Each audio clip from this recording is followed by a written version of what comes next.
Every day, you essentially pay your dues by doing the harder thing when it's the right thing to do. Lindsey, how are you? I'm doing great. How are you? I'm doing good. Thank you so much for doing this. I really appreciate your time, especially early in the morning. I'm really excited to do it. I love the conversation. Yeah, absolutely. And I think off air, we had a really long, great conversation a few weeks ago about many things. And just to kind of frame the conversation for podcast people who are listening or watching, a couple of reasons I wanted to have you on is, for one, I really respect your coaching, and I respect a lot of the work that you're doing as an active coach in the trenches, so to speak.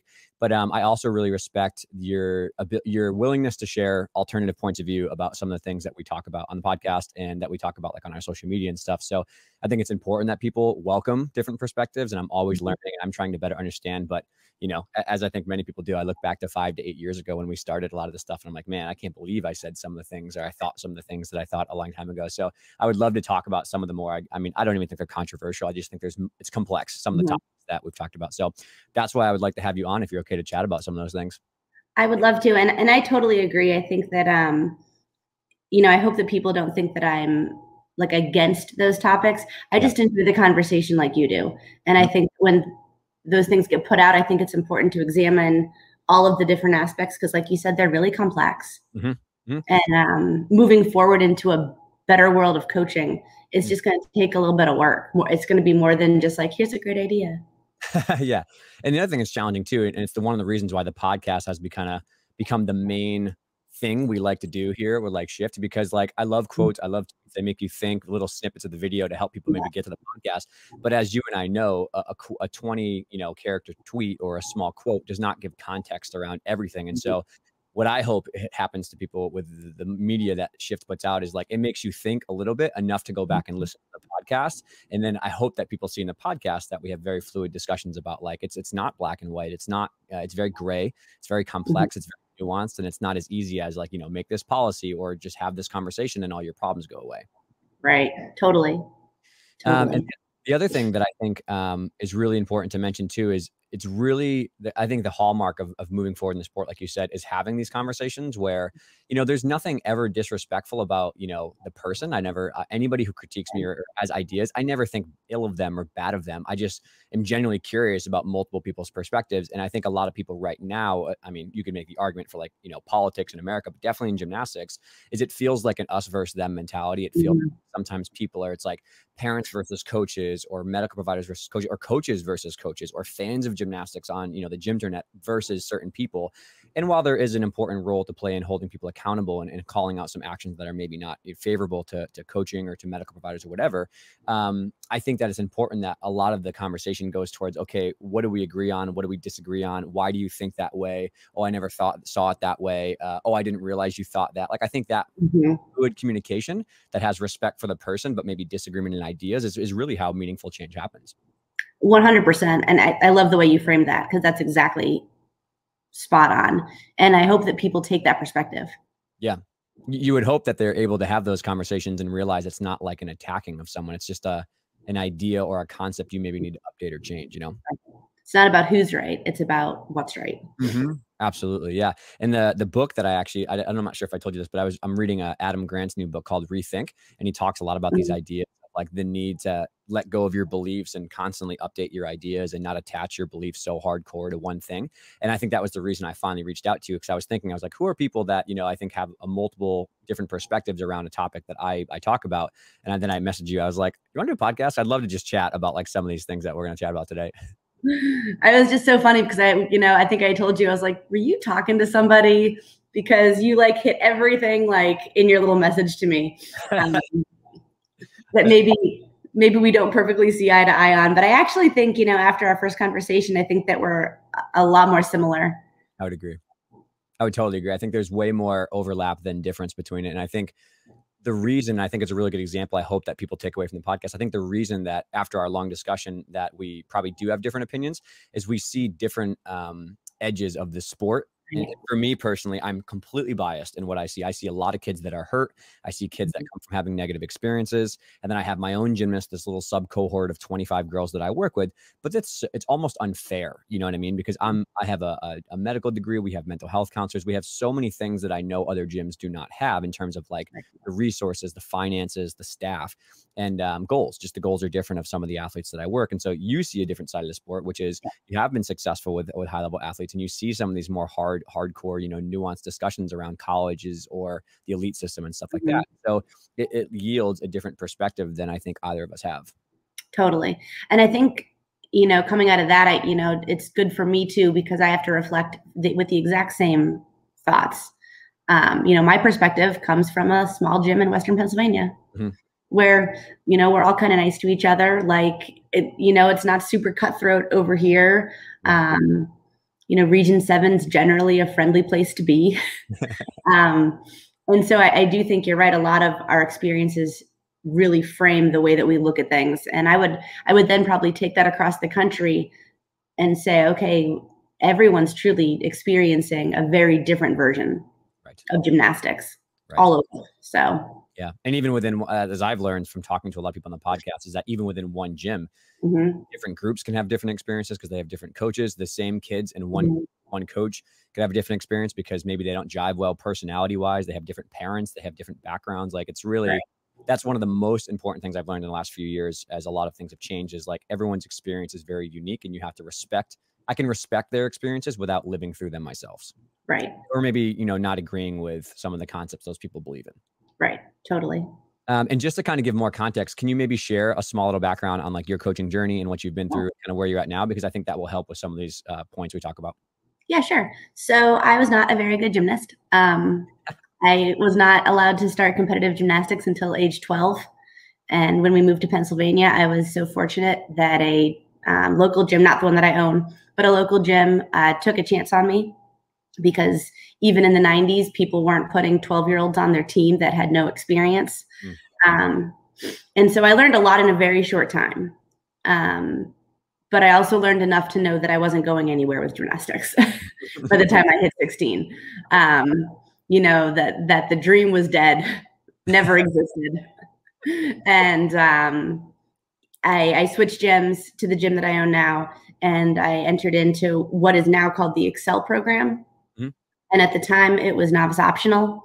And across the country, at that time, any state could name it what they wanted. So just to give people a little bit of a idea on that in the 90s. And the purpose of it was actually to push gymnastics forward. And that's not what this gym used it for. It was a recreational competitive program that I joined into. I was training about 9 hours a week when I graduated. I had a lot of fear. But I also learned that a lot of my problems stemmed from lack of technique, lack of experience. I learned all of those things. And I went on to college, and I thought that I was going to go join the FBI. And nice. Sophomore year, realized I just really wanted to coach gymnastics again. So I got back into coaching, and I had actually been coaching through my entire competitive career. I started coaching when I was 15. I would call that recreational coaching. I was not like a professional coach, obviously, but started coaching and graduated from college.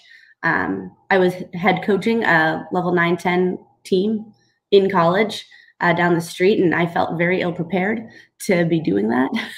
And I came back to the gym that I own now, Excel Gymnastics, with the former owner.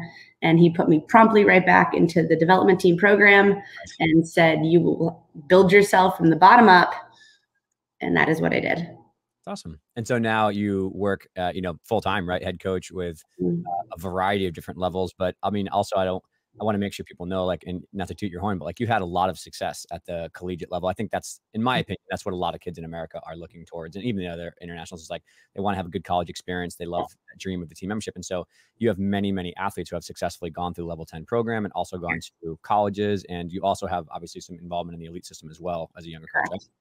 So I think that's important because, as I've notoriously said in the podcast, and I think we've talked about online, is like, I don't have that experience, right? I have fortunately had some athletes who have gone to college at a Division III level, gone to level 9, level 10, kind of skated around that, but it's never been a consistent level 10 elite status, Division II, Division I. So I think that changes a lot of the perspective on what it takes to really be successful at that level. And you know, I can talk to Nick and I talk to his experiences at the elite level, but I still think it's very different living in America in the type of society that we have versus maybe another country.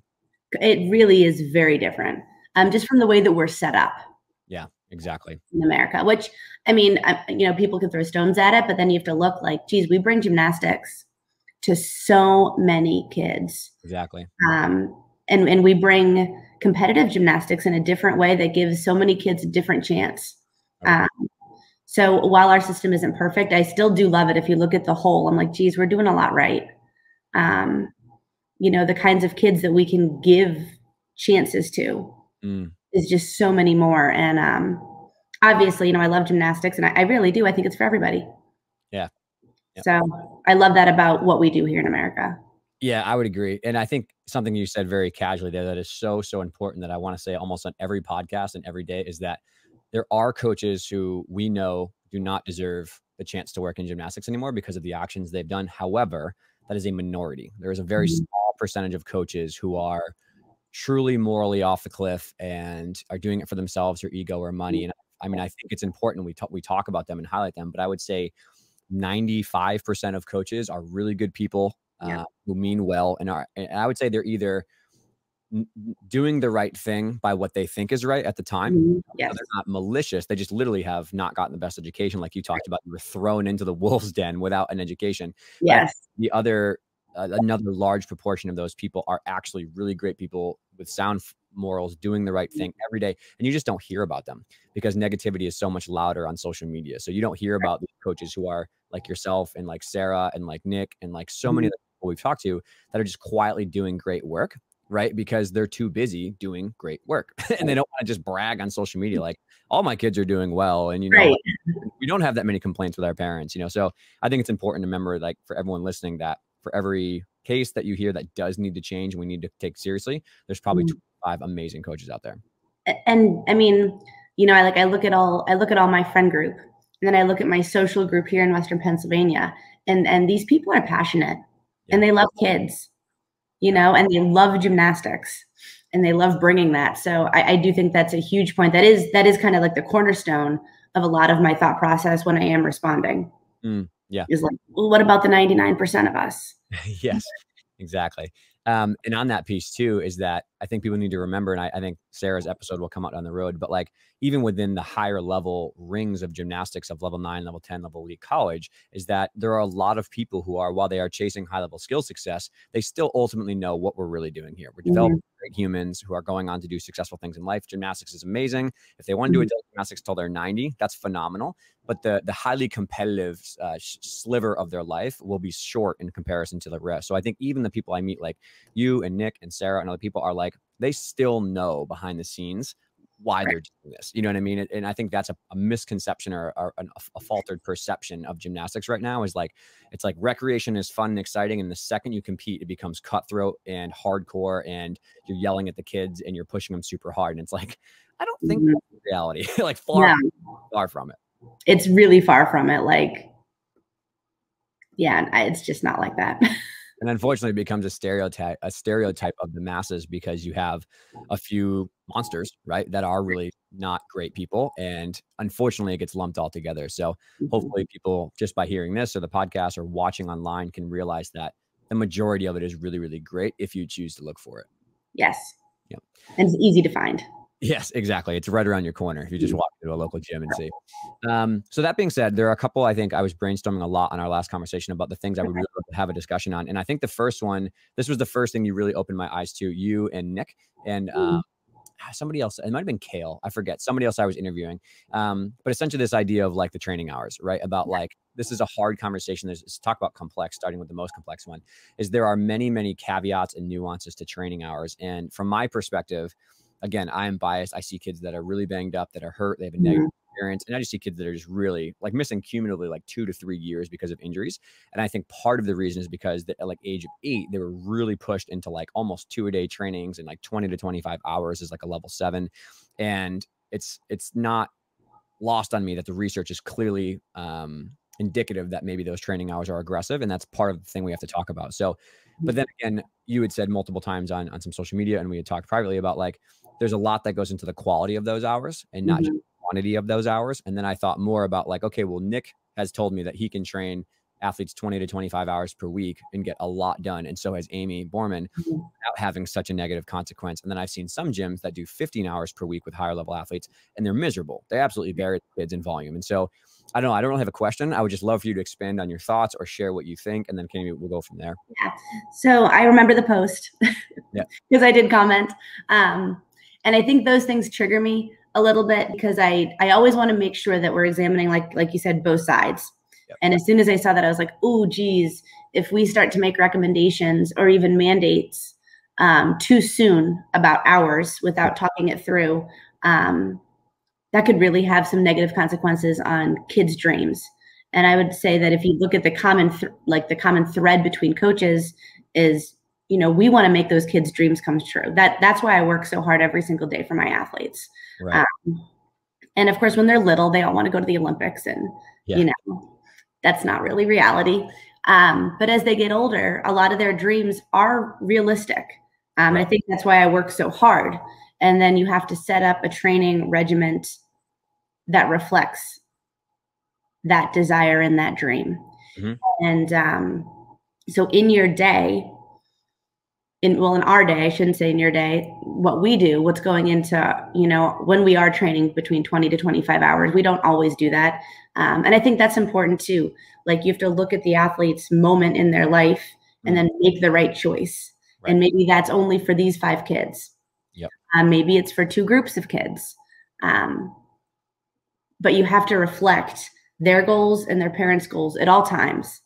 So and maybe that is that 7th grader, the level 7, doing 25 hours. You know, I do always try to take myself or my thoughts out of the equation and say, what is it that you want? How can I make this happen in a respectful way? But what's going into our training, you know, they're coming in and they get time for their own personal prehab, you know, so we have a in-house physical therapist, which we're really lucky to have because most people don't have that. So you know, we're able to flag a lot of problem areas because the kids are not all built perfectly. You know, they're just not all the same. So they get, you know, between 5 to 10 minutes to do that. And then you have to do a nice quality dynamic warm up. That takes another 10 minutes. So now we're 20 minutes into practice. Then you need to have your nice quality, well thought out conditioning plan that changes, you know, however it is that the gym deems to change that. But you're looking at 50 minutes to an hour of that. And boom, you're an hour and 40 minutes into practice. Yeah, exactly. Right. And you haven't even touched the equipment yet. So I do think that when you start to really look at what should go into a quality practice to create a Division I scholarship athlete, because like you said, that's a lot of my kids' goals. How am I going to do that? That's really important. And then you get onto the events and you look at, you know, bars specifically. I think that's one of the events I'm just slightly better known for coaching. And I think the example I used with you were some of my better kids that are in college right now competing bars for their team. And the amount of time it took between ages 12 to 16 to really get that down when you're working multiple D's and E's. And these aren't even kids going elite anymore. They are just trying to they wanted to get to a competitive college. And so that requires time. It required, you know, them taking a turn and then watching it, then reviewing it with me, discussing what technical parts we thought went wrong, trying again. And then maybe that day they get it. Maybe we realize that day their mistakes are emotional. They're just having a bad day, you know. Either way, even if you only have 6 girls age 12 to 16 in a group, I mean, I spend most of my day talking. Well, really listening. I wouldn't even say I'm talking. I'm letting them talk. And so then to try to train on time, and that's how you get happy kids, by the way. You know, people people come into my gym, they're like, wow, all of your kids are so happy and they're so respectful. I'm like, well, that's because we treat them first with respect. Yeah. We listen to them. But what is respectful to a 13-year-old girl? Being heard. That's what they want. So when you look at all of those things, it's like, how do you do all of that? You're kind of looking at a more lengthy practice. Right. So, and I look back when I was 13 and what I was doing when I wasn't in the gym, and I don't really know that I was missing out. Yeah. You know, like I really enjoyed my time in the gym. I loved that time when I was training more hours, even though I wasn't very good. Like I loved that. And I think that most of my kids love that too. You know, given the choice, they would rather be in the gym. That's where their friends are. Sure. That's where their friends are. So that's kind of where I started with you of making sure that we don't take away opportunities by saying this is right and this is wrong, or this is the appropriate number of hours. There are some kids that can train high level hours, and there are some kids that are phenomenal that they just can't. Yeah. And unfortunately, you usually don't figure that out until you figure it out, which might be after 2 or 3 significant injuries. There's no magic 8-ball. I'd love to put all my kids in an MRI machine and see every problem and say, okay, this is the right path for you, but that's not feasible. So I guess to me, as like an educator, giving children a chance and hearing their dream and hearing their parents' dream, and then trying to rectify those 2 things is my number 1 goal, and making sure I allow the time to do that. And that does require a large number of hours, usually around the ages of 12 to 15, to be getting multiple Ds and Es. Yeah, I completely agree. And I think there are 2 things that you mentioned that I think resonated with me a lot when we first had this conversation. And it's honestly something you changed my mind on the last time we talked. It wasn't even before that. But like, I think the how you spend those 45 minutes to 60 minutes on an event is really important. And in my mind, I think the problem comes up when you have someone who is not maybe reflecting on the quality of the turns and what you're doing between those turns to critically solve problems technically. And what I made a mistake on as a younger coach, when I still see a lot across gyms everywhere, not even in America, is like it's a 45-minute rotation of skills and events, but it is moving at a blistering pace and in like very minimal time to think about your corrections or do drills specific to those corrections. And it's literally like bar, drill, drill, drill, conditioning, chalk up, bar. You know, they just run this like almost like it looks like a rat race. You know what I mean? Of like kids that are just moving to move. And the coach is just saying, go faster, faster, faster, more and more and more. And I think that's where in my mind, I start to see some of these problems come up, because it's not really like quality execution of critical thinking. It's just like exercising. It's just, exercising, you know what I mean? And so that's one thing that I really think people should take to heart if they are going to have longer practices is, one, the quality of the communication that you're having in video feedback or drills that are specific to the problems you see. But then also, like you said, is like you do a crazy amount of planning outside of practice to make sure it's efficient use of your time. Like, here's the warm up that we're doing. Here's the prehab that we're doing. Here's the conditioning that we're doing. Here are the goals we have. Here are the skills we're going to work. And I think a lot of coaches, that's lost on them, that they don't really do that. And they fly by the seat of their pants a little bit when they go through the athletes. So, I think that those are things. And the other thing I think is a nuanced caveat here is when you mass apply one template to all the kids, that's impossible to do differentially with training hours because of money and time and practice times. Like, I get that. But I think the problem is that you expect all the kids to do the exact same assignment all the time. And it's like, no, this is the assignment. Here's what it takes. Figure it out. And I think that approach to coaching is where I think maybe it's more the coaching style and the approach than the hours themselves on paper. I think that's what my mind's trying to tell me right now. So I mean, agree with that? Do you not agree with any of that? No, I definitely do. I think it's funny because there's things that just make sense to me that when other people bring up is that's not what other people do. It doesn't. I'm like, really? Well, why wouldn't you? But I do think that also is why, you know, if I'm running my level, like we're gearing up for regionals, all of my level 10s are doing something different. Everyone had a different version of basic day yesterday, you know, or no, today's Thursday, so 2 days ago. So Tuesday looked different for everybody, and Wednesday looked different for everybody. And I do think that does take time. It takes experience. And I think that's hard too. you know, is there is no substitute for experience. And these hard conversations we're having are because I'm 25 years in. And then on top of it, I'm 25 years in with really great mentors, right? Really solid, great people showing me the way and giving me all sorts of opportunities, and bringing me to opportunities that I didn't earn myself, that I just got to witness. So I think that's really hard too, because the ability to kind of, for me to step back and make those different assignments and to do that, to value that, and to be able to do it quickly, it's really hard. And maybe coming up about 10 years ago, I was having to write down, I mean, if I go back to my old lesson plans, they're like 15 pages long because I had like this page for this kid and this page, but I did. And I spent the time to do that. Not everyone's going to do that. Right. It's a lot of work. And that's a massive kudos to you, in respect to you and other coaches who do that, because that shows that level of passion and commitment to really do the right thing. And it's easier to just do mass application of, here are all the drills, here are all the skills we're going to do. It's easier to just look on YouTube and find your conditioning circuit, or just do drills you see online and not critically think about what the kids need. It's hard to make lesson plans. It's hard to learn about strength conditioning. It's hard to reflect on like, ooh, that didn't go well, and I think it might be actually my fault, not the kid's fault. Right. Well, you know, I think what the advice I would give to coaches is to make sure that they have a strong mission statement and a vision statement for themselves. Because if you know what your purpose is, it's always easy to make the right decision. Always. And so then it's not work. You're doing what you're passionate about because you're living your vision and mission statement. So I do think that that's a really important aspect that makes it easier for some coaches and harder for others.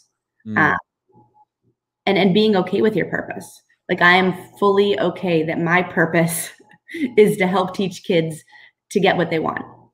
And like, that is what I live every day. That is my mission statement. It's not my business's mission statement, but my personal mission statement every day I come in the gym is my job is to help teach kids to be in a position so they can also get what they want at any given time in their life. And to be able to have the voice to say, this is what I want, this is what I need, this is how I'm going to go do it in a very systematic, planned out. So that's what I'm doing every day. It's easy to make the individual lesson plans to help them work through those things. And I think, you know, one of the jokes we have in the gym is, I'm sure everyone thinks that our mission statement is to win. And it's just not. We do that. I like it. It's fun. But that's not why I go into the gym every day. That's not why I'm making those lesson plans, you know? And then it's up to the child. If the child wants to win, I will help them understand this is what you have to do. Yeah. If that's what you want, you know? So I think that it would, if coaches sat down and kind of examined their personal life, why am I doing this? What is my purpose? And then you just have to embrace it. This is not a glamorous job. Yeah. It's just not. It's never going to be. So you just have to accept this is what it is. Either I love it or I don't, and go 100% in. Yeah. This is. And I know I talk to a lot of younger coaches that they catch a lot of flack. Oh, you're just a coach. When are you going to get a real job? Right. You know, and giving them the backbone to say, this is my real job. And it is really important. And these are all the reasons why, and I'm 100% invested in, and this is my mission. This is my purpose. This is what I'm going to do. I love that. I absolutely love the two pieces to that. One is that taking the time to actually iron that out and say, like, this is why I do it. This is what I believe in. This is who I am morally as a person. Because like you said, I found that as well too. When I didn't have a clear vision of who I was, what I wanted, and what my goals and purpose were, it was hard to make hard decisions. It was hard to have hard conversations. But when you really iron out for yourself what you stand for and what you believe in and what's morally okay to you, it actually isn't that hard. It's difficult still, but it's simple. You know what I mean? It's like, oh, I should have this conversation and pull this kid from this meet because their ankle's sore, or talk to this parent and say she may be a little bit out of line. It's not easy, but it's clear what you need to do. Right. And then you just move forward. And then it's not so much work, because we talked about scope a little bit. I think we're going to get into that later. Yep. And I always bring up scope specifically for the coaches that don't know yet that this is their life. Because once you've decided this is your life, well, the scope is easy. So it's easy for me to work the work hours I work because it's what I want to do. I wake up and this is what I would like to be doing. Yep. And I don't necessarily need a clear delineation between my personal life and my work life because they're kind of the same thing. But that's not true for everybody. Right. And so that's why I bring up scope, because I think it's important to respect the people that either aren't there yet or are on their journey there, or they might find out that coaching isn't what they want to do. Yep. And I also want to respect the adults. Like, as much as we respect the children, we have to respect these young people trying to figure out what they want to do with their lives, and extend that same grace. So. Yeah, I agree, and I think I would definitely love to get into that conversation that you talked about. And we've mentioned before of the ideas about making sure we're not undervaluing how much coaches do and stuff like that.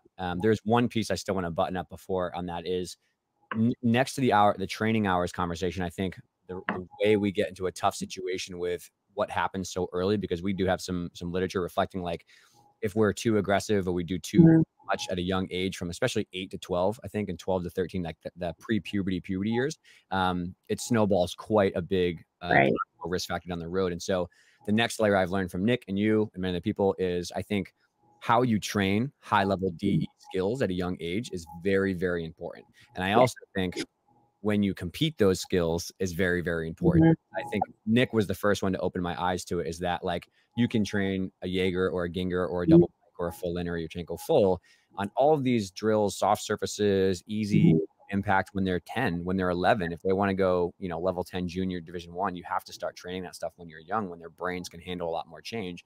But I think the problem comes to, in my opinion, and I would love to hear your ideas here, I see the common fault, because when the coach gets excited or the parent gets excited or the gymnast gets excited and they see they could do a double pike or they could do a Yurchenko, they could compete a Jaeger, and they start doing them when they're like 11 or 12, competing them or doing them a lot in the gym.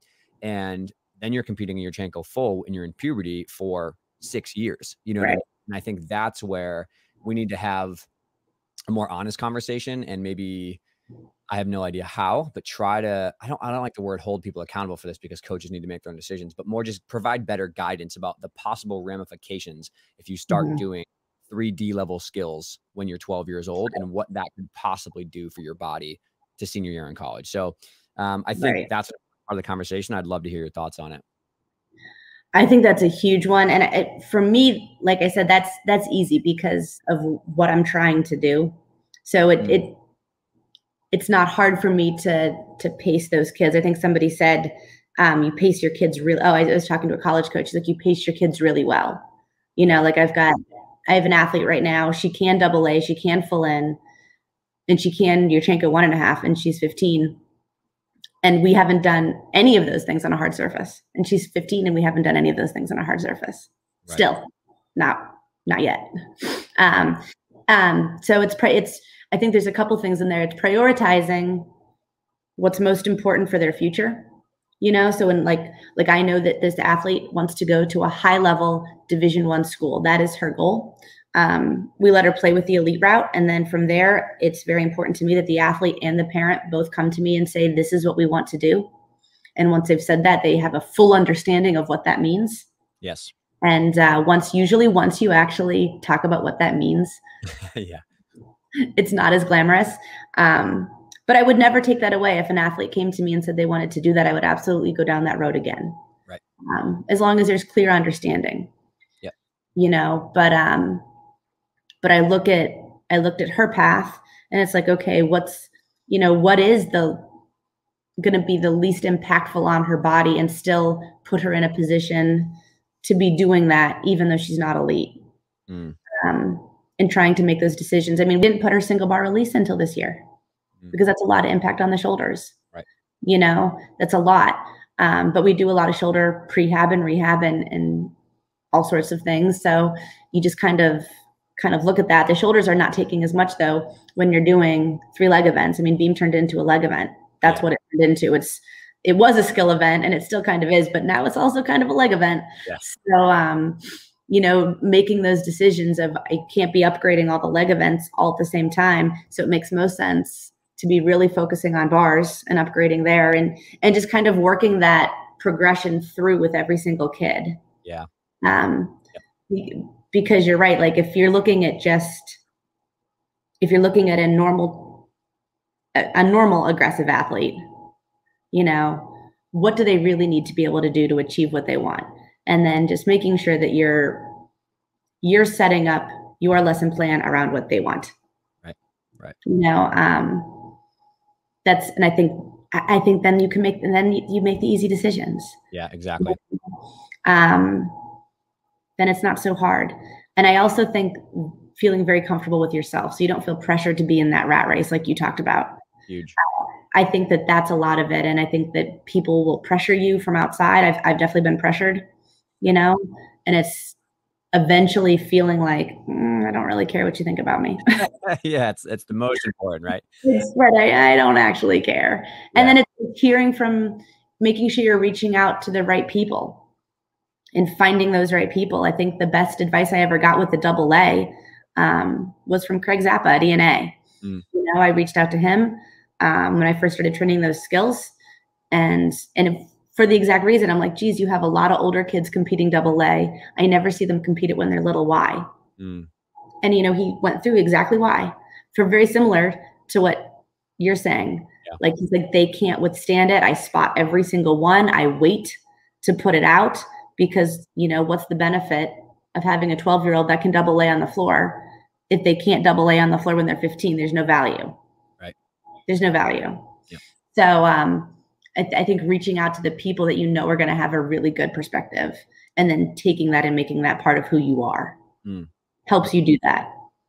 I really love that. Yeah, I have follow-up questions. One, you took the words out of my mouth, which is you have to, back to your personal mission statement, your personal vision for yourself, is like, until you figure out your own personal moral compass and stuff like that, you don't have the stomach to stand up to the criticism of people saying like, why aren't you competing this? Why aren't you pushing her? You're holding her back.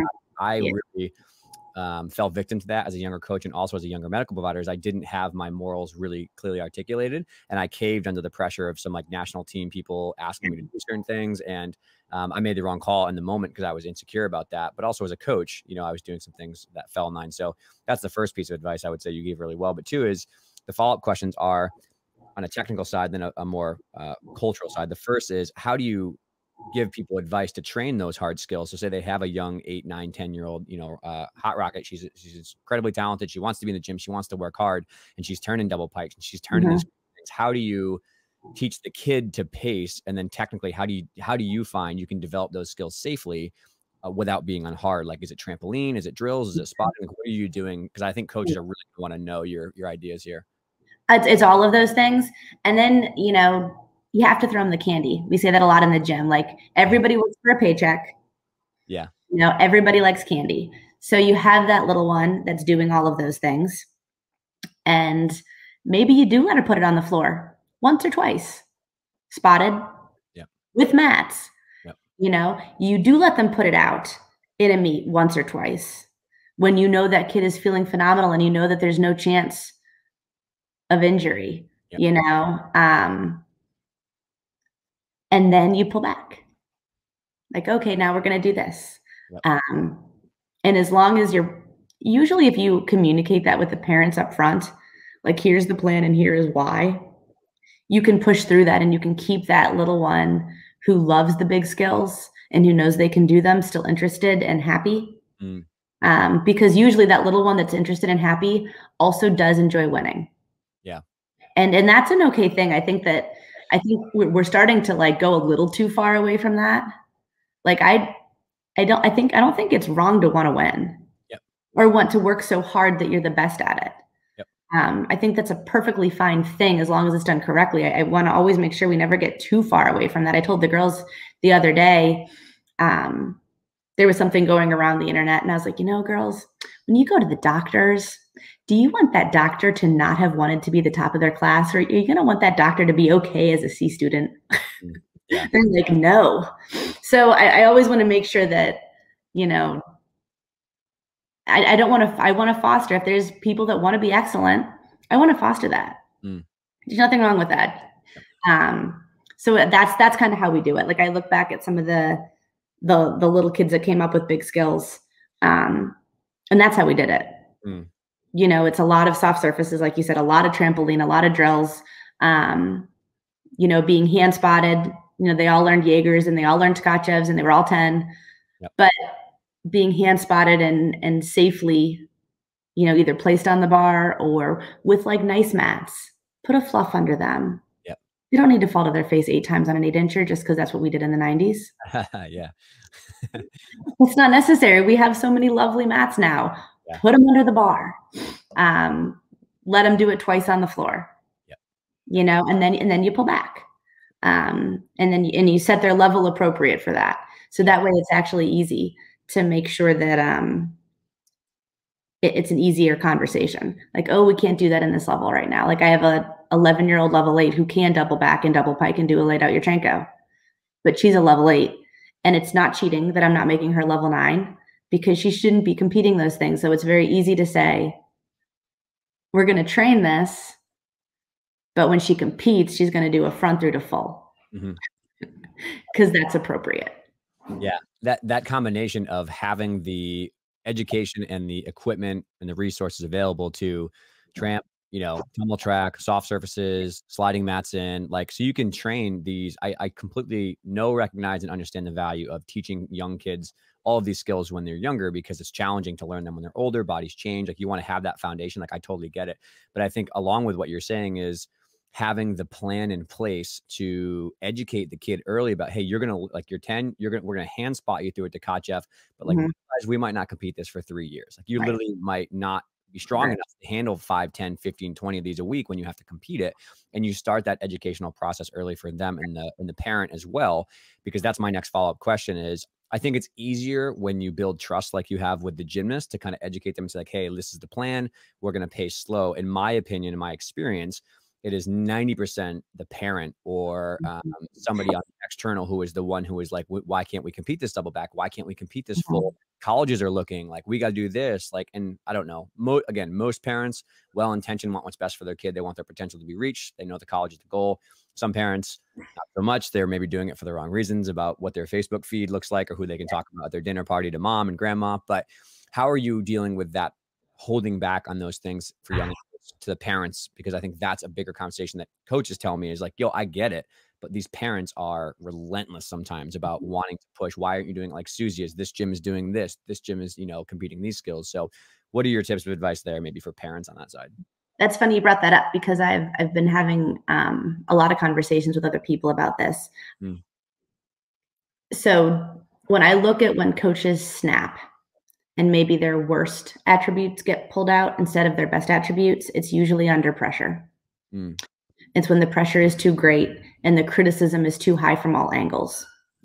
And so I think one of the reasons that I felt called to kind of comment on your problem, do you hear my puppies in the background? I love it. That I kind of felt called to comment on your pressure parents post was, and this is something I think that we do very well at our gym club, which is why I don't have these problems, is a very clear actually separation between the coaches and the parents in a very healthy way. I think that when, like, let's say you're a 20, even a 30-year, like even like I look at myself at age 30 and how I was interpreting questions and criticism, because you're already, if you are trying to do a good job, you're already critical of yourself, just like the athlete, right? And so you're already like blaming yourself every time Susie falls. They go to the meet and they don't hit. What did I do wrong? How can I do better? You're already going through that. And then when the parent, geez, it just would have been, and it's like innocuous. It would have been so nice if she won bars today. Yeah, I know. That would have been great. You're right. Geez, if she just hadn't fallen, she would have been first in the all around. Do you know that she fell twice last meet and the meet before? What's going on? And like, those are very PG versions of what a lot of coaches are getting. Right.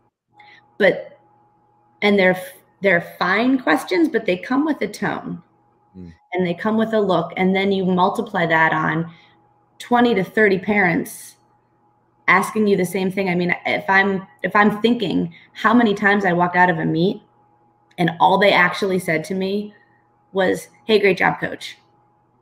That's not very often. And it's only the dads. I get that from the dads. Hey, coach, thanks. Great job. And then you have 30 other people that want to ask you questions. And you're right. Why can't you involve the parent? Why can't they ask those questions? Because those questions come with a lot of pressure. And when you're getting 30 at one time, like let's say, you know, you've got 5 sessions and you have these 10 level 5s and you have these, and by the time you've hit the end of that competition day or the end of your training day, you could be questioned on every little thing that you've done that day up to 80 to 100 times. And that's really unhealthy for the coach. So in our gym, we have it set up where there really is, we don't talk to the parents. We do group talks. So we do a big group meeting at the beginning of every year by level, and we kind of set the stage. This is what the level 8s are doing. And in this, some of the kids are going to do this, and some of the kids are going to go all the way up to level 9 skills, just based on their personal journey and what they're ready for. But, you know, we have those levels. We do 3 different kind of, for better, you know, report cards, but they're not emotional report cards. Yeah. It is, she can do this, these skills, these conditioning, that's it. And then when we have to have any harder conversations other than, you know, just waving at them from the floor, like, hey, how are you today? Anything past that has to go to the team manager. And the team manager will set up a conversation with 2 coaches present at all times. And I do think that actually helps us, because then it doesn't turn into a contest of who can talk to me the most or who can talk to, you know, my level 7 coach the most, because then it turns into a contest. And even though the parents may not start off that way, it certainly does, like, immediately. Well, I talked to Coach Becca today and she said this. Oh, well, I need to talk to Coach Becca. Like, what don't I know? And then it turns into like a little contest. And we at our gym feel a high responsibility to protect the coaches as well. So that's how we do that. So if a parent truly has something, they have to send an email. It has to have an agenda. We do not entertain any meetings without an agenda. If on the agenda it compares children, we don't entertain that. If you would like to talk about your specific athlete and her journey, that is fine. And you get one. You get one, so you better not mess it up. So unless it's a true issue, you know, obviously if there were any, you know, anything like the coach said something mean to my kid today, that stuff is always entertained. You know what I mean? Like those very serious things, but that's also very clearly lined out to the parents. What's appropriate to be asking throughout the season, what's not appropriate to be asking throughout the season. If she gets one bad score once, if she usually wins all the time and has a bad meet, we're not meeting about that. Everyone is allotted one bad meet. There doesn't need to be a discussion about it. Yeah. She fell down. That's fine. You know, if all of a sudden you see a pattern, a history, a little pattern, and at the end of the season, we got to sit down and talk about it, we do. Yeah. So I think it's just finding that happy medium of understanding that there's a respectful and a proper way to do that. And unfortunately, usually the casual way, which is how everyone wants to do it. They don't want to have a formal meeting. But because we've pushed it to that, it really makes the parents sit down and evaluate, does this question need to be asked in person? Yeah. And I do think that's a huge part of it. And so we don't experience that same level of stress and pressure from the parents because of that. But I can look back at a time at our gym where we didn't have those rules in place as well. And I do think it brought out that's when you would see it bring out the worst in people, you know? So I think that's hard. I don't know if we're doing it correctly or not. You know what I mean? And I think that's tricky too. Like, I don't know that we're doing it the best way possible, but I also know that when my coaches are stressed and when I was stressed as a coach, I did not do my best work, just like the athlete, right? Yeah. We're the same. We're just older. Like, so, you know, I do think that that's a huge part of it. Obviously, once they hit level 10, actually, they do have direct access to me If you're level 10 and you want to talk to me about your kid, then you can do that. You've earned the right. If you're a level 4, no. You know, I had a group of level 5s. They had some questions.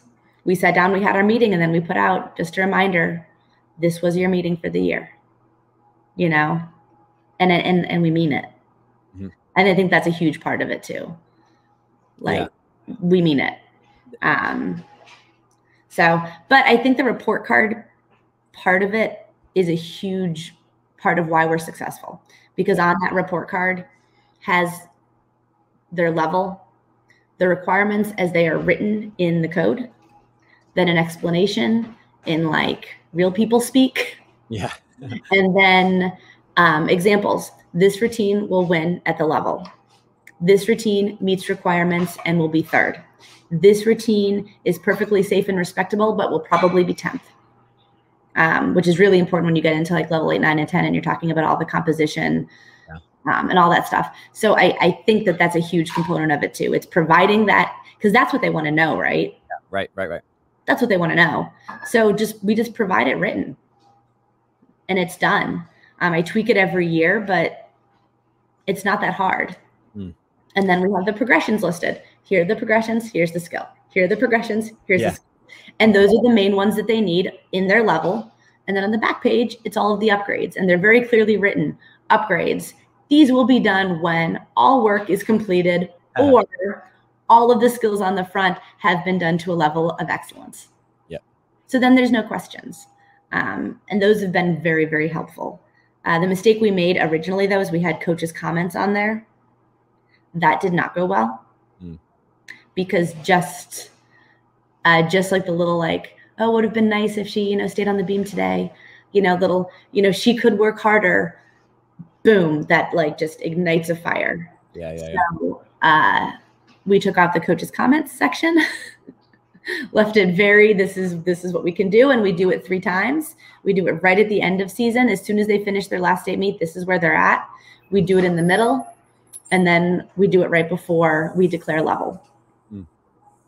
So I love it all. Yeah. And I could agree. I say that we had similar cultural issues with parents unhappy, and having our like kind of traffic system, move up system, whatever you want to call it, was enormously helpful. And I know Kale and Brett and Sarah have talked about how they use the same system. And it seems that that's a common thread behind a lot of coaches, is objective progress reports or objective information, because in my experience, parents get cranky when they're blindsided by, you know, information at the end of the season, whatever. So I enjoy the perspective. And I think those are a valuable piece of advice in setting the, I guess, the thread of the podcast. Is I really enjoy that we kind of had the Diana and Chelsea on, who talked about their parents' perspective. And then I kind of, I guess, was serving as the coach about like, yeah, but you don't understand how hard it is sometimes to deal with, like we're talking about, like multiple parents and multiple complaints. And, you know, there are parents who are out of line, who are just out of line. They're coaching from the stands, where they're questioning everything you do. And I think parents underestimate how much pressure and stress that puts on coaches when you have so many people doing it. And I think what we tried to illustrate in that post, and I'm glad you talked about the scope, which I want to get into, and also what I think Jen Pinches was trying to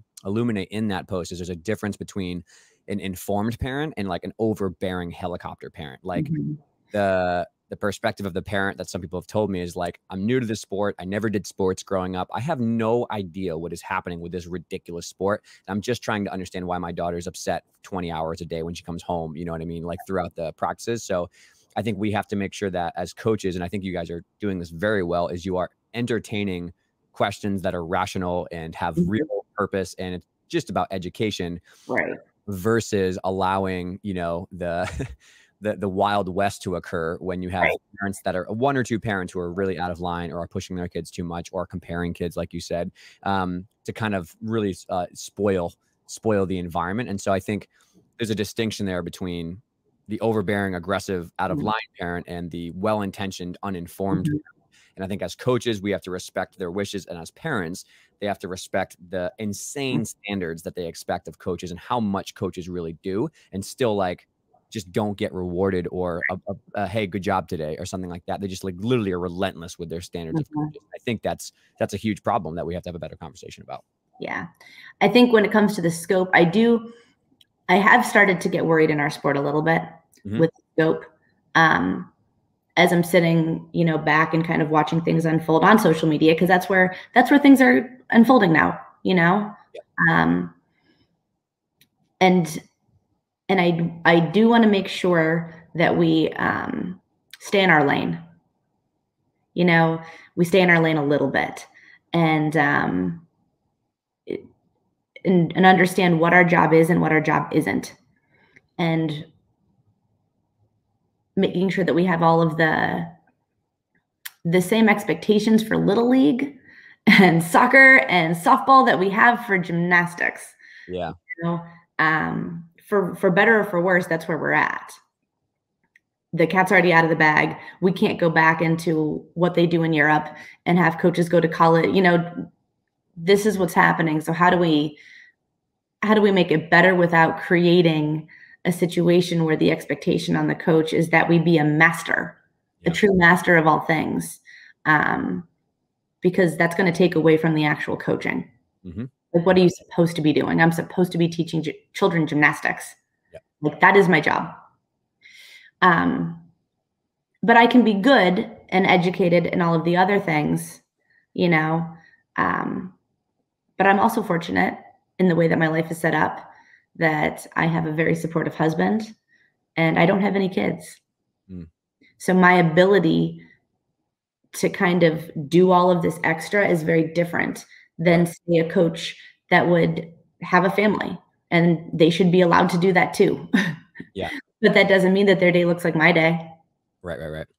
So when I talk about the scope, things that I'm getting worried about, there was a post about all of the different things that we should be checking on when they come into the gym. And I was like, oh, geez, I totally get where that's coming from. Like, I feel you and I understand. But wow, that's a lot of responsibility on the coach. And now we're diving into like the kid's personal life. And all we're being told from USAG and from the Center of Safe Sport is to get out of their personal lives. And making sure we're really rectifying those things, because I do think that's where we could take this beehive and just really shake it up and make things worse. You know, is it my business their eating habits? Yes and no. You could argue both sides. Is it my business when they're going to bed? Yes and no. Like, at what point does the parental boundary stop and my coach responsibilities begin? And you know, some of those things are being thrown around, like, and I'm like, oh, geez, we want to be very careful about stepping into somebody's home, and stepping into the lifestyle choices that they're deciding are appropriate for their kids. And how much of that is my business? Truly. And how much of it isn't? And just so people know, that's what you mean by scope, right? Which is like what is being asked of a coach in terms of like a mental health provider, a nutritionist, gymnastics coach, you know, all that kind of stuff. So just so people understand. Right. So then, so that's what we're seeing, right? Like, you know, the kids need to be well rested, and you need to be asking, how do you feel today? Did you, you know, there's like a checklist that came out, like, do you feel well rested? And they color a smiley face. Did you get 8 hours of sleep last night? And they color a smiley face. You know, do you feel like you have energy? And they color a smiley face. That's like, I'm stepping into their house. Like, that checklist seems innocent, and it seems like it would be very helpful. But what happens when you have a kid that's like, all of a sudden like, all of them are unhappy? Is it then I'm going to go to the parent? You know, she says she's not getting 8 hours of sleep a night. I mean, as a parent, depending on the parent, you might get back 5 different responses. One of them being, that's absolutely none of your business. Right. When she walks in the gym, that's your business. When she leaves the gym, that's your business. And I'm sure most parents would be somewhere in the middle. Sure. I think they'd be somewhere in the middle, but I just don't know. And I'm not a parent, so it's hard for me to put myself into their shoes, but I try, you know? And so, like, I give out, like, I provide things, and that's kind of how I've decided that's where my role is. I provide content on my social media platforms for my parents. I provide access to people that I believe to be working in the right way, Carrie Bear is one of them. Yep. Podcast tomorrow with her. Yep. And so I paid with the parent org for consultations with her as a group. Like I'll do those things and I will provide the information. Right. But that's all I can do. And then past that, I don't think it's my job to be checking in. Unless that parent for some reason decides to involve me. Right. If they want to ask my opinion, then it's appropriate for me to give it. So, right. And without, like, I don't know everything about nutrition. So all I should be doing is finding the people that seem to have proven excellence in this area and saying, hey, if you have a question, go ask them. Yeah. Right. But I shouldn't be providing nutritional information. I can just provide the avenues of which to maybe find that information. I shouldn't be providing sleep guidelines. I can just repost somebody else and they could choose to take that information or not.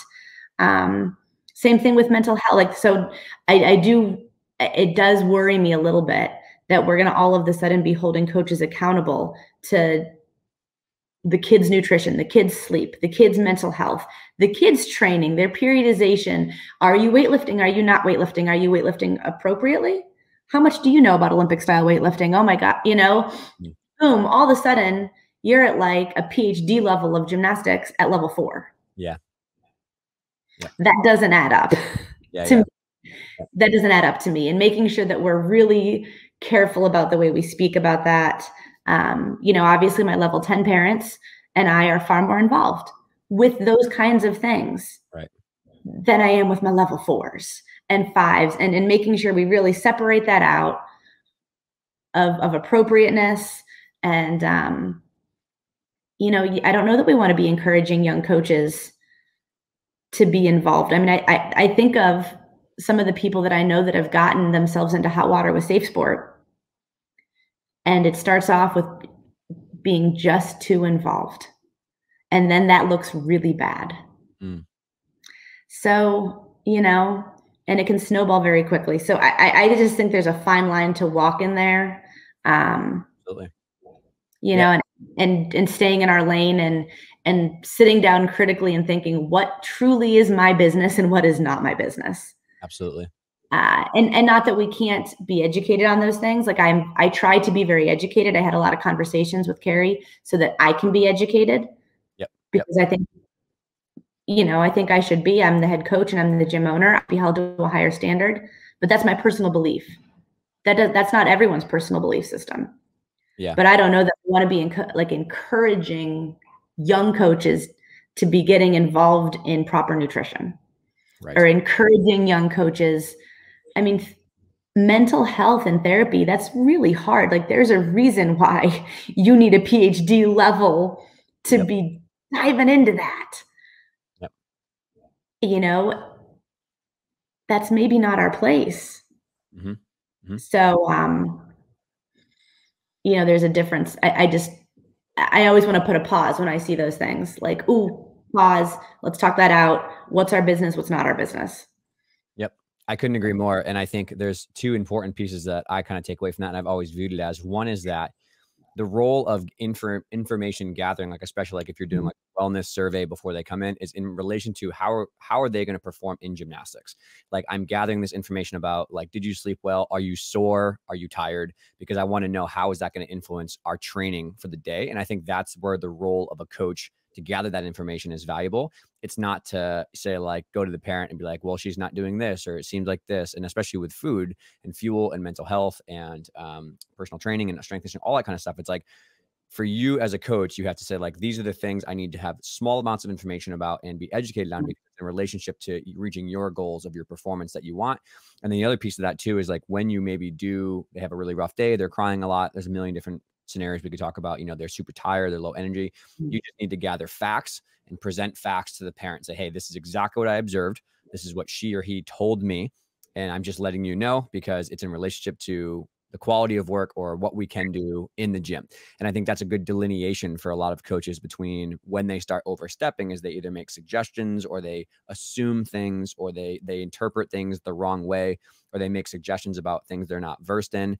So that would be my first piece of advice. And I think the other thing you beautifully put together is that you are aware of these professions and these experts like Carrie and other people for strength and conditioning or mental health, and you will suggest that they go to these providers and have them do it, but you ultimately can't make anybody do anything. And I think we hear that a lot from coaches who DM you, email me. It's like, these athletes have these injuries. I know they need a screen. You know, I can't have a physical therapist come to me. I'm telling them, go see a medical provider, go see a doctor, go talk with a mental health provider, talk with a nutritionist. And the parents just don't value it and won't do it.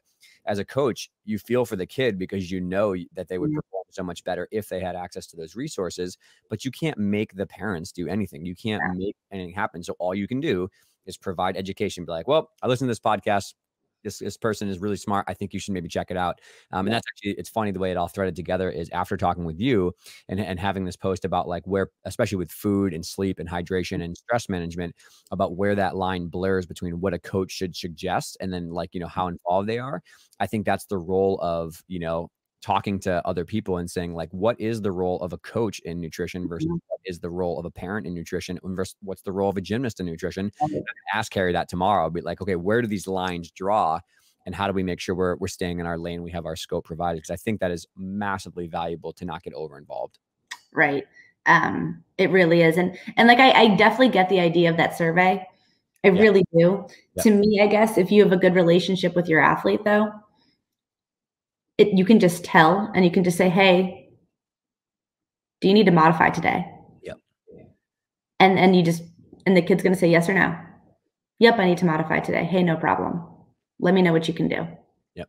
But that also takes a lot of experience to be able to not have that ego to like, you have to do this.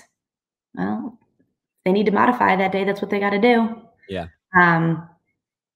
You know, I don't know that I need a survey to tell me when my kid clearly doesn't look great. Like, you know, in the warm up. Yeah, exactly. And it takes you as a coach, as you talked about in the beginning, is spending most of your time listening and not demanding. You know what I mean? It's like, it's a much different coaching perspective and style to be willing to have open ears and value their input and hear what they have to say and watch them and pay attention and not be on your freaking phone while everyone's doing strength. You know what I mean? Like that's a real thing that's still happening, is like, go do your strength. I'm going to go take care of some paperwork or do these drills and like, let me know when you're done. Like that's a real problem that's still going on. That's like the most important part of the day. Yeah. It's like the actual most important part of the day. If the conditioning is done correctly and the line drills are done with perfection, then the skills will just happen. It's hard because, you know, I look at my friend group and in my circle, everyone's valuing that. So it's weird for me to, you know, I can't find 5 examples of people that don't value that. You know, so like you said, like our experiences shape our perspective. You know, my professional friend group, of course, knows that that's the most important part of the day and that you should absolutely be supervising. But I mean, yeah, I think to kind of go back to where we were before with the scope, I just do think it's important. I want to watch how things are framed, how people take those things. And, you know, I'm definitely looking at trying to take more pressure off of the coaches than apply more pressure on. Yep. You know, when you hear in the community how the coaches are feeling, you know, I would say that right now, coaches in the community are feeling pressured, overworked, and scared. And then you look at the job postings right now, and they are out of control. People can't find coaches, and you have to take a step back and say, geez, well, we can't really have the sport without the coach. And a lot of phenomenal high-level places that probably never had a hard time filling positions before are definitely having trouble filling positions now. So I think you take that into account, and I'm going, geez, I think we have a bigger problem. Like all of these are going to be irrelevant if there's no one to coach the children. Got to have someone to do gymnastics and someone to coach gymnastics. Right. So, I mean, I don't know if you've been on the gymnastics jobs posting site, or you just watch the different clubs posting. And like I would say in the last 2 weeks, there have probably been 5 very high level gyms posting. Whereas before they probably never had to post a job listing ever. They probably, you know what I mean? It was just like, hey, I'll call this person, they can come on over. And that's not happening. you know, people are scared. So I do want to respect, I'm always trying to respect that and look at everything that's happening. Mm. And, you know, I mean, I know I have a very, very good friend, who's a very good coach, very good coach. And, she's, as soon as she graduates her 2022, she's walking out. She's done, you know? Um, and she doesn't have any problems. Not, you know what I mean? Like she's had a pretty nice, she's like, I can't do it. I can't deal with the stress. I can't deal with the pressure. She's like, every parent wants a college scholarship. You know, I'm a terrible coach if I can't do it. She's internalized all of these things. And, you know, and I'm like trying my best to be like, listen, when good people walk out of our sport and like she is good. She has only positive track record history. She does get her kids what they want. If they want D1 scholarship, she does that. If that's not where they're headed, she totally respects that. Mm. And she's done. Yeah. And I think that's happening a lot more than we need to pay attention to that. Because what happens when all the good coaches walk out? I agree. And I think that's something behind the scenes, lucky to do work with like some high level conversations with NGBs about what they think is going on in terms of like real practical changes. And I do think that large majority of people who are great coaches doing the right thing, they mean well, they just want to learn more. I think empathy is lost on them. And I think that they are being lumped into the category of the monsters that deserve to go. So, you know, there's one or two here and there that when you change the standards, you write new policies, the pressure comes on and they get insecure because maybe they aren't doing the best thing and they leave the sport and you're like, bye-bye, you know, but for the majority of people, you're like, you see the whiplash effect of what happens when we go on that aggressive, you know, pinning the coaches for all the problems. And, you know, I've tried my best in those conversations to be like, you guys, the solution out of this is what we're doing here, which is conversation about things you disagree on, or you have different perspectives on, empathetic points of view to the enormous demand that coaches have or parents have or medical providers, whatever. But 3 is, have you ever actually sat down with your coaches who are struggling and that are good people and saying, what do you need help with? You know, what frustrates you? And they're going to go, parents, the pressure, my lack of education, and dealing with teenagers who are emotional, like the motivation levels are low or they don't want to do it. And so we have to have the ability and willingness to sit down with those people and say, okay, I hear what you're saying. Here are some ways we can help you so that you feel better at work. You're more excited. You don't feel burnt out and tired. And then I think the biggest thing that still I've told a lot of people is like the reality of what's happening in the gym and then the perception of what the problems are in the gym are so far apart. Like the coaches in the trenches are telling us like it's those 4 things I talked about, but in the higher level, they're like, oh, it's these, it's just ridiculous things. I mean, they make PR statements and, you know, marketing statements about what they think is going wrong. And like, well, it's this problem or this policy. It's like, no, it's this parent who's like running down my face every time I talk to her, or it's having 25 kids who all have different goals. And I've not gotten help on how do you teach these skills properly? How do you deal with kids that are low motivation? And so I guess this long spiel is that if we really, in my opinion, and I would love to hear your thoughts, if we want to actually make real meaningful change, it is more of these conversations about what are the real problems and how do we deal with them and how can we help you in the trenches get tools you need to be successful and be happy with your job. And I think that that's lost on people right now. I think that they're not empathetic to what coaches really go through, the great coaches who are doing the right thing. And I also think they're not empathetic towards what happens when you allow a few high-level coaches who are morally misguided to run the ship and how that all breaks down on the people they work with. So my opinions, but no, I totally think that. And I think that a lot of us are suffering from that fallout. Yeah. Right. And you know, people that do care about their job are going to feel those things. And I think you hit that. And I think that is why I speak up, because what I'm noticing is that it's like, you know, it's like not even the right thing now to talk about the coach, as if our feelings now all of a sudden don't matter when there are so many good ones out there. There's so many. So I guess I always feel the need to make sure that the whole conversation is discussed, like you said, not just one side. And then it's not a very fun thing to do, but to pro and con or devil's advocate, all of those situations. Okay, here's what we're going to mandate. What are the potential fallouts, negative and positive, from this? How far can you take that? That's something that actually my team manager and I do every single Tuesday with every single decision we make. and it takes a long time. Mm. It's something that she and I have been doing together, geez Louise, for like 17 years now, you know, but it takes a lot of patience to be able to pro and con things and not take it personally. Right. Okay, we're going to make this decision. What's going to be the fallout? What's the pro and con? You know, so like I look at some of these things coming out as recommendations for us to do, and I go, geez, oh, we got to pro and con this.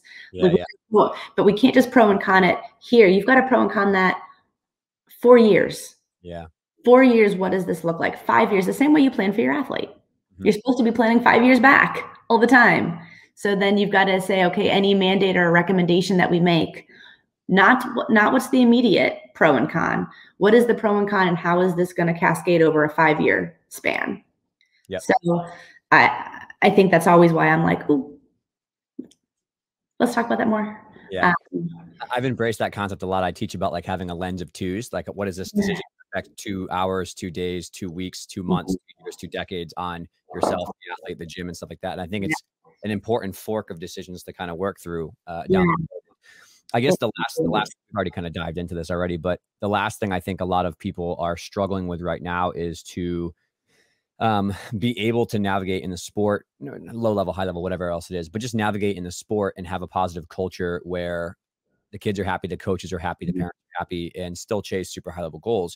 And I think a lot of parents that I maybe DM me or are concerned, or even coaches too, are like, I'm trying to do the right thing. My coworkers won't change. They're super stubborn. It feels like I can't move to a gym right now because of coronavirus or like, you know, the pandemic situation, but I hate my job, or I don't like the gym I'm at. The culture seems bad. Like, so I guess in your experiences, it sounds like you've gone through a lot of transformation. Is if you had practical pieces of advice to either coaches or parents listening who are trying to build a better environment in their gym, and you've mentioned some like communication and some other stuff like that, but are there any other pieces of wisdom that you would have for people as they try to kind of remaster their culture and have everyone in their gym, not just the kids, but coaches as well, be a little bit happier with their daily work?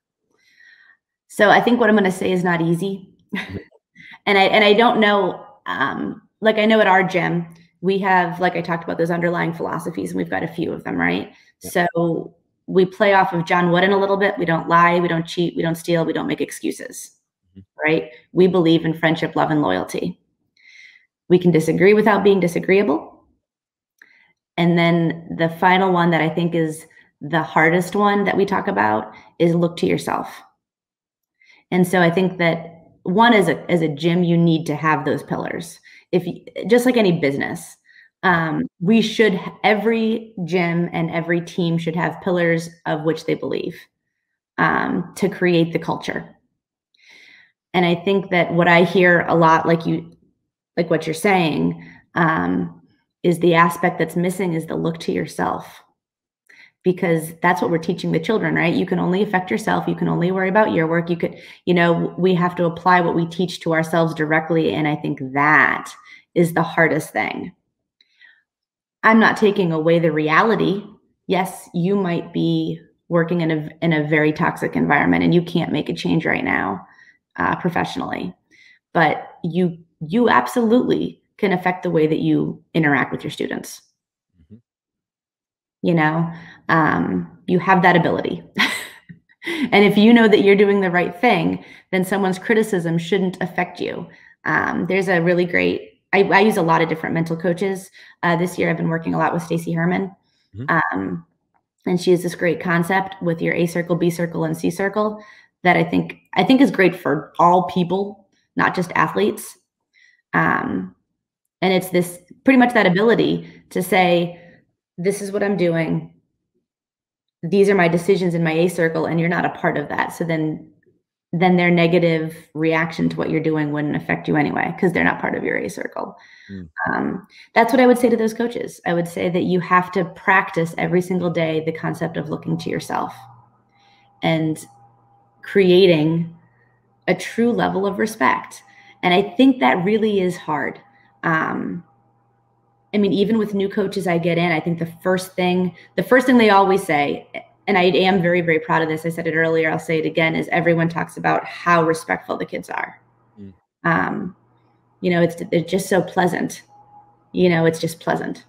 And it's just pleasant. Every day is pleasant. But like, why would you want to have a place that's dredged in conflict? Yeah. But but it's pleasant because of the coaches. Yeah.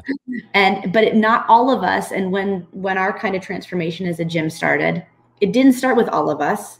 It started with just one or two of us. Mm. And guess what? When you have happy kids, they get results. Yep. They do. So then the proof is in the pudding. Yep. And if you're doing the right thing, you'll come out on top.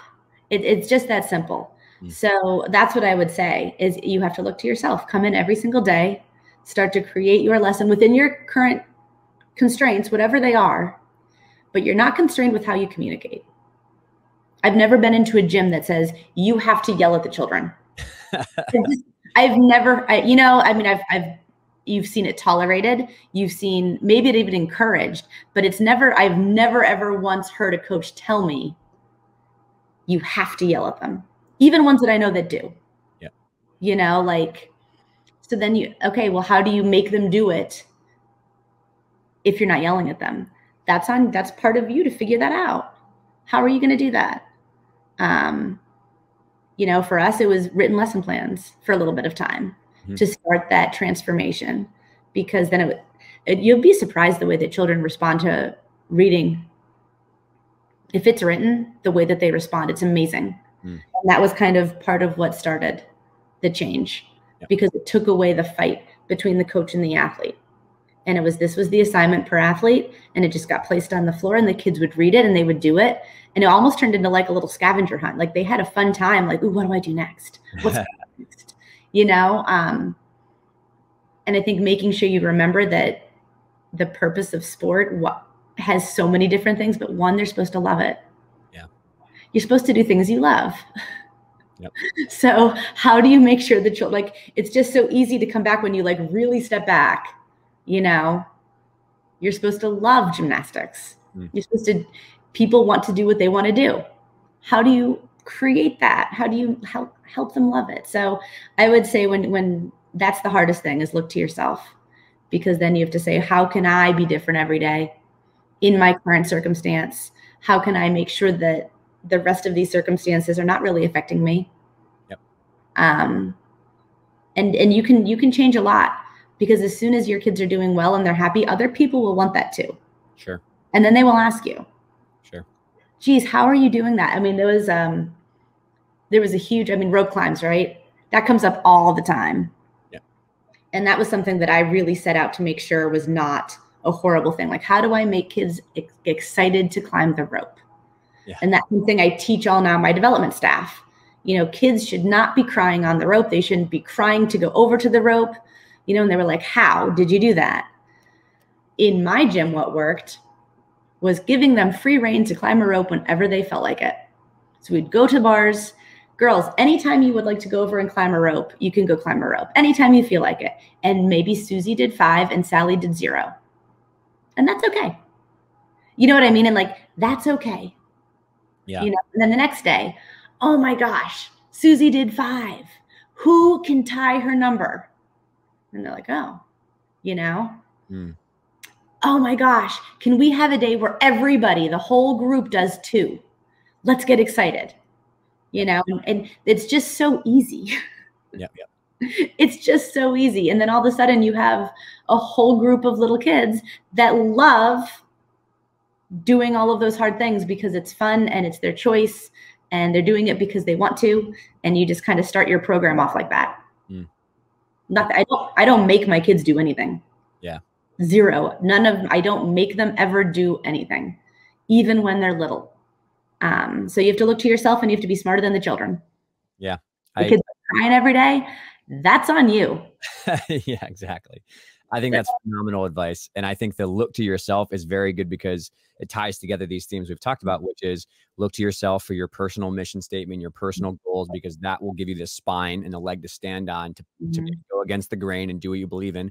But also look to yourself within your group and within your gym about everything we talked about, which is if you have clear lines in the sand about these are the policies, these are the move up things, here are the parents, when we can talk, when we don't want to talk, how do we get a meeting? If you outline these things clearly and explain why, you can point to those things when you're critiquing people's behaviors, and it becomes about critiquing their choices and their decisions and saying those consequences are a result of those, and not attacking the person or blaming the person. That's how you are able to have, like you said, you can disagree without being disrespectful, right? Or something of that nature. I'm sorry if I butchered that, but you can disagree without being disagreeable. yeah, exactly right. So looking to yourself personally, looking to yourself as a gym, I think are so important. And I think that really helps people set the stage for a constant fluid discussion about what they need to do to be successful. And for me, what that all comes down to is intent. If your intent is good, you're morally, as a human, good, you're morally and ethically as a gym, you're doing the right thing. If your intentions are good and you're leading the best way you can, it's okay to make mistakes. It's okay to screw things up. You can admit you're wrong and learn new things. And I think that's where people really need to be on, in terms of like having the stomach to take criticism from old school coaches who maybe don't want to change, or the media or things of that. And it's like, I'm doing I believe my morals are sound. I'm doing the best I possibly can. My intention is good. And if I make a mistake, I'll admit it and I will learn from it and I'll move on. I think that's what we all should be striving for, which leads to these kind of conversations, which is, let's talk about how do we get there the best way. About, I don't need to be right, but what is right is really the goal. Yep, it really is. And I mean, at the end of the day, if you're doing all of those things, you can put your head on your pillow at night and sleep soundly. Exactly. And like you said, you don't have to be perfect. Right. You don't have to be a master of all of those things. You just have to have the right intent. And you have to be willing, I tell my coaches this too. If you want to be treated as a professional, then you have to act as a professional. And professionals in all areas of the world are constantly trying to educate themselves. So if that's what you want to be looked at as, then walk the walk. Yep. And if you want the respect of the athlete, you have to demonstrate that first by respecting them first. Honestly, it's everything we learned in kindergarten. Yeah, exactly. It really is. Like, if you passed kindergarten, you can do this. Exactly. Because it is, it's truly, it's so much more simple than I think we're making it. We can boil this down to some really easy things. Yep. You don't have to be the most educated. You just have to be willing. You don't have to know everything. You just have to be respectful. Think about what that word means. Do it. Yeah. Make sure your choices reflect those morals, right? Which I think also is lost on many people, is they read the books, they go to the lectures, they listen to podcasts, they think this, I'm going to be great, I'm going to be awesome. But then rubber meets the road. They aren't, again, like we said, simple, but difficult. It's simple, but hard. And to do those 1,000 choices per week that lead to positive outcomes and reflect your morals, it's challenging. And I think that's what we should be trying to encourage, is giving people the safety net to make those hard decisions and have those hard choices, because it reflects you're a good person if you actually do what you say and what you mean. Right. But you just have to, to me, it always goes back to like, am I living the life that I'm teaching my children? So you don't have to do all 1,000 in 1 week. You just have to do one. Yep. You do one. And then when you've got one down, then you do this. It's the same way we build a handstand, so like if you just step back, because learning is learning and change is change, is all the same. And once you put that into practice, you'll be a better coach, actually, and a better technician, because it will just make sense to you, the way to build things. It just makes sense. So you don't have to do all those 1,000 things. You have to do one. And maybe your one first is, you're like, yeah, geez, my kids really hate this event. They come over and they hate bars all the time. So your first goal is, I'm going to eliminate that. So every time we go to bars, I'm going to set the stage and I'm going to be excited about bars. Whether they follow along or not, doesn't matter. I'm going to come over. Yes, it's our favorite event. Let's go. Yep. So it just starts with one decision, and then it can then continue on. And I think it's just the same way you build a skill. So I think if people were to look at that, like, okay, you can do it. You can make the change. It's actually easier than you think. You don't have to be perfect at it.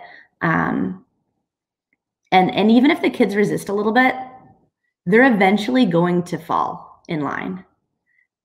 They really will. I think I hear that too, like, oh, I try those tricks, but my kids think it's stupid. So what? Do it again the next day, and do it again the next day, and do it again the next day, until they're on board. And you can even say, I know you all think that this is ridiculous, but we're going to do it anyway. Like, you have to be smarter than the kids. Yeah. And like, who cares if they think it's stupid? Like, yeah.